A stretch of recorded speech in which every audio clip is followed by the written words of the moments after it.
Hola, soc Estrella Ramon de l'equip Estrella Raton Pere i estic molt contenta d'estar ara mateix aquí per a contar-vos este conte.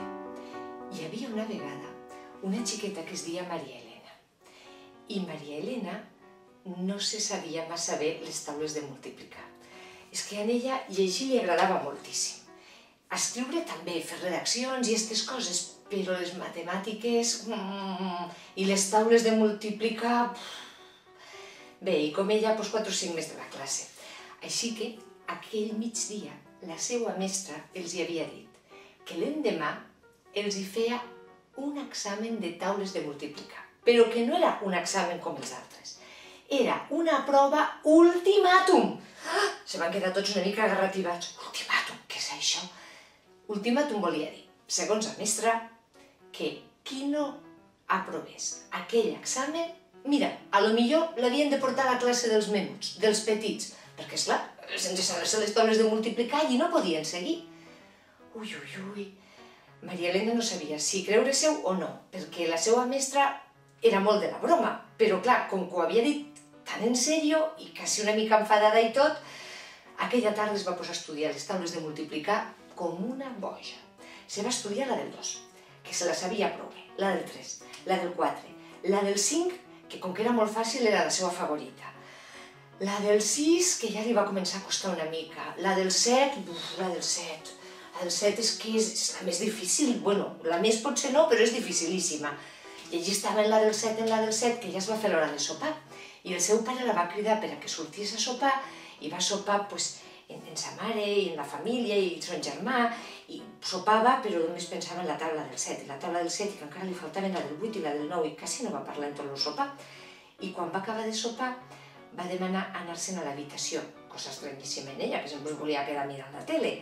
I sa mare li va dir, a l'habitació sí, però aviat a dormir, que si haguessis estudiat tant com avui, tots els altres dies, t'hauries sapigut les taules millor que ningú. Total, que Maria Elena se'n va anar una mica així cap a l'habitació i va fer el que solia fer per a poder llegir d'amagat.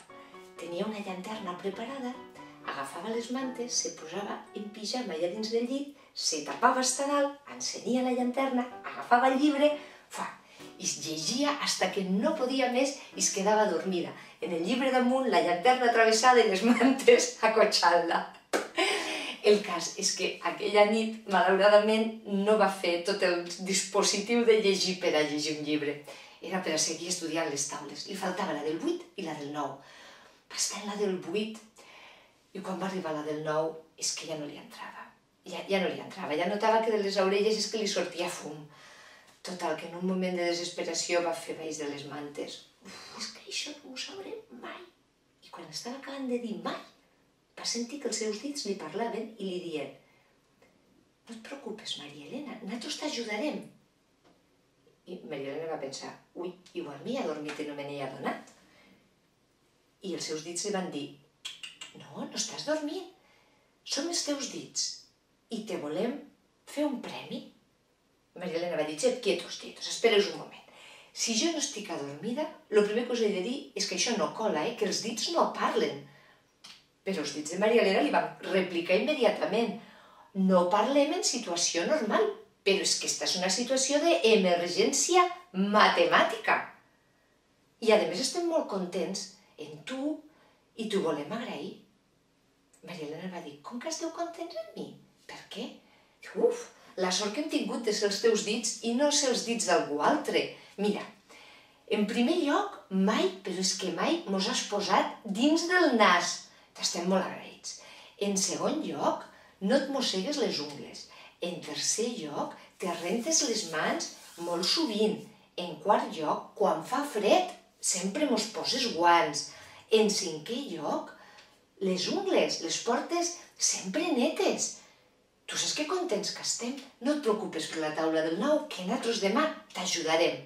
I ara fica't a dormir, perquè si no sí que no te'n recordaràs de cap taula. Maria Elena, sense saber si allò ho estava somiant o no, se va quedar dormida baix de les mantes. I l'endemà, quan va arribar a l'escola i la mestra la va cridar per a preguntar-li les taules de multiplicar mentre els altres estaven fent feina, Maria Elena va dir la taula del 2, i la del 3, i la del 4, i la del 5, i la del 6, i la del 7 se va embolicar una mica, però va arribar al final, i la del 8, i quan va arribar la del 9, va pensar, és que no me la sé, però ni gota, és que no me'n recordo per a res. Però va notar com de cop, les mans se li desplegaven, i va dir, ai, que igual sí que era veritat allò de que els dits me volen ajudar.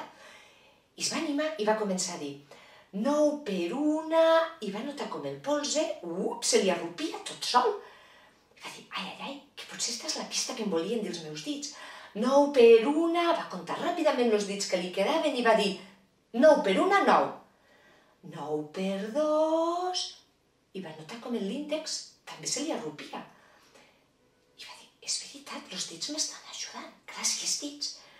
9 per 2, un 1 i un 8, 18, 9 per 3, 27, 9 per 4, estava funcionant, era increïble.